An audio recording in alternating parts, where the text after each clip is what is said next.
गोरखपुर से इस वक्त की सबसे भावुक और फिल्मी कहानी सामने आ रही है, जिसने लोगों को बॉलीवुड की मशहूर फिल्म विवाह और शाहिद कपूर की उस मासूम इमोशनल लव स्टोरी की याद दिला दी है। दरअसल एक सड़क हादसे के बाद दुल्हन आईसीयू में जिंदगी और मौत के बीच जंग लड़ रही थी, लेकिन शादी का मुहूर्त पहले से तय था। हालत ऐसे बने कि पूरा विवाह अस्पताल में ही संपन्न करना पड़ा। आईसीयू का कमरा कुछ देर के लिए शादी के मंडप में बदल गया। बेड पर लेटी दुल्हन और उसके सामने खड़ा दूल्हा आंखों में आंसू और दिल में भरोसा लिए पंडित ने मंत्रोच्चार किया और उसी भावुक माहौल में दूल्हे ने दुल्हन की मांग में सिंदूर भरकर विवाह की रस्म पूरी की। ये दृश्य बिल्कुल विवाह जैसी उस मासूम और भावनात्मक प्रेम कहानी की तरह था, जिसमें शाहिद कपूर का किरदार हर परिस्थितियों में अपने वचन और प्रेम के लिए खड़ा नजर आता है। अस्पताल के डॉक्टर ने नर्स और परिजन पूरे दृश्य के दबा बने और हर किसी की आंखें नम हो गई। माहौल इतना भावुक था कि आईसीयू में सन्नाटा और आंसू दोनों साथ साथ दिखाई दिए। इसके बाद दूल्हा गांव लौटा और वह शादी की बाकी रस्में पूरी की गई, लेकिन ये घटना लोगों के दिलों में हमेशा के लिए एक फिल्मी कहानी की तरह बस गई है, जहां प्यार ने हालातों को झुका दिया। ये पूरा रगड़ था। 13 को शादी थी। सुबह 7 बजे से पेपर था। बस्ती रोड पे भुजौनी कपिल देव गंगाराम महाविद्यालय में। तो मेरा दोस्त पेपर दिलवा के आ रहा था और पिपरौली थाने के पास दो शादी का वो था, तो मतलब थोड़ा चक्कर वगैरह आ गया, तो वो बाइक से वो गिर गई। उसके बाद फिर वहां से वो ले गया पिपरौली सीएचसी में भर्ती करवाया। फिर वहाँ उसका फर्स्ट एड हुआ।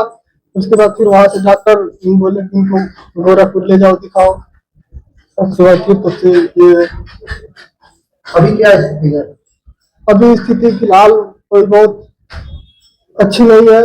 अभी भी उनका हालत स्थिर ही है, कोई सुधार भी बहुत ज्यादा नहीं हुआ है। और हम लोग इतने स्टेबल नहीं है, बहुत पैसा उनका खर्च करके। अभी पूरा विधि विधान के द्वारा आईसीयू में शादी हुई। हाँ। लड़के वाले पीछे नहीं हटे और लड़का आया, खुद आया, शादी पूरा किया। इसको लेकर क्या कहेंगे आप? ये तो उसका बड़प्पन था कि उसने हमारी बहन के साथ शादी करना स्वीकार किया। नहीं तो आज के लोग बोल देते हैं कि शादी ठीक हो जाएगी, हम तब करेंगे। ये तो उसका उम्र भर कर्जदार है। कौन करता है बताइए? शादी यहाँ हुई तो उसके बाद जो और कार्यक्रम था वो सोमवार का कार्यक्रम घर हुआ था विधि विधान से, सिंदूरदान यहाँ हुआ। क्या नाम है? सर्वेश यादव। ये मेडिकली टर्म में देखा जाए तो ये लड़की को एक्सीडेंट हुआ था। एक्सीडेंट वो बाइक से पीछे बैठी हुई थी और पीछे गिर गई थी। मुझे लगा उसका जब यहाँ पे आई थी तो कॉन्शियस बिल्कुल अनकॉन्शियस थी। अनकॉन्शियस होने की वजह से उसकी मेटाबॉलिज्म मतलब उसको मुझे लगा कि स्ट्रोक भी हो गया था। मतलब गर्मी बहुत ज्यादा थी उस समय, टेम्परेचर हाई था और बाइक पे पीछे बैठी थी। इलेक्ट्रोलाइट डिसबैलेंस भी काफी अच्छा खासा था और साथ में उसको मेटाबॉलिक एसिडोसिस में लॉन्च कर गई थी और साथ में उसके साथ पसीने डिहाइड्रेशन भी बहुत तगड़ा था और साथ में उसको सर पे चोट लगी हुई थी और अनकॉन्शियस बिल्कुल अनकॉन्शियस में आई थी। तो उसको प्रॉपर ट्रीटमेंट किया है तो कॉन्शियस लेवल तो अभी आ गया है और चूंकि सिटी स्कैन का रिपोर्ट जो कराया गया है उस रिपोर्ट में intact region multiple side frontal lobe में ब्लीड है और साथ में उसको इलेक्ट्रोलाइट डिसबैलेंस और ये सारी प्रॉब्लम थी। अब तो काफी हाइड्रेशन भी मेंटेन हो गया, सारे पैरामीटर सेटल डाउन कर गया, हीट स्ट्रोक से भी बाहर निकल गई है और सारे क्रैपिंग्स मस्कुलर क्रैपिंग्स पेन हो रहे थे वो सारे पेन सब सबसाइड कर गया और ब्रेन भी सेटल डाउन कर गया। लेकिन अभी भी थोड़ी सी क्रिटिकल कंडीशन में अभी भी है, अभी भी क्रिटिकल कंडीशन में बची है, पर क्या है पहले से बेटर इंप्रूवमेंट की तरफ जा रही है। सर घर वालों ने क्या बताया था, कैसे ये एक्सीडेंट हुआ, क्या बताया? घर वालों को सिंपली घर वाले तो बहुत पैनिक है, घर वाले तो बहुत परेशान है, घर वाले तो बहुत पैनिक है, बहुत परेशान है। और घर वालों का तो उसमें वो घर के परिवार से बेचारी पढ़ने गई तो अपने वो मुझे लग रहा है कि उसको गर्मी पसीना बहुत ज्यादा डिहाइड्रेशन हो, उसकी वजह से वो बीपी शूट डाउन होगा, उसकी वजह से बाइक से पीछे गिर गए। अच्छा उससे डॉक्टर चोट साहब, जो फिल्म में देखने को मिला था वो रियल लाइफ में देखने को मिला, क्या आपके हॉस्पिटल में पहला ही ऐसा केस है? हाँ, ये तो मेरी जिंदगी का पहला ऑप्शन है कि इतनी मानवता, इतनी बड़ी इंसानियत दिखाई यहाँ पे दिख रही है।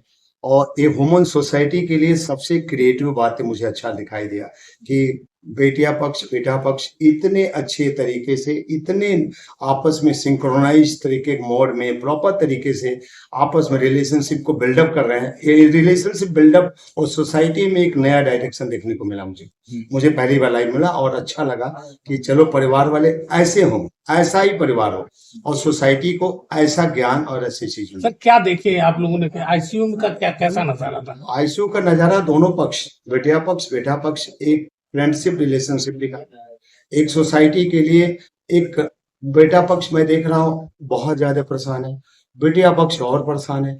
मैं दोनों में इमोशनल बॉन्डिंग रिलेशनशिप देखा, और एक लव का अफेक्शंस देखा, एक इंटरनल रिलेशनशिप देखा। ये बहुत अच्छा लगा। हमको लगा कि सोसाइटी में यदि ऐसे समाज में क्रिएटिव काम लोग करते रहते हैं तो ये बहुत ही बड़ी बात है। मेडिकल डिजीज होना अलग विषय है, लेकिन दोनों पक्ष ने जो मानवता का एक रूप दिखाई दिया, पॉजिटिव सेंस का रूप दिखाई दिया, वो बहुत पॉजिटिव।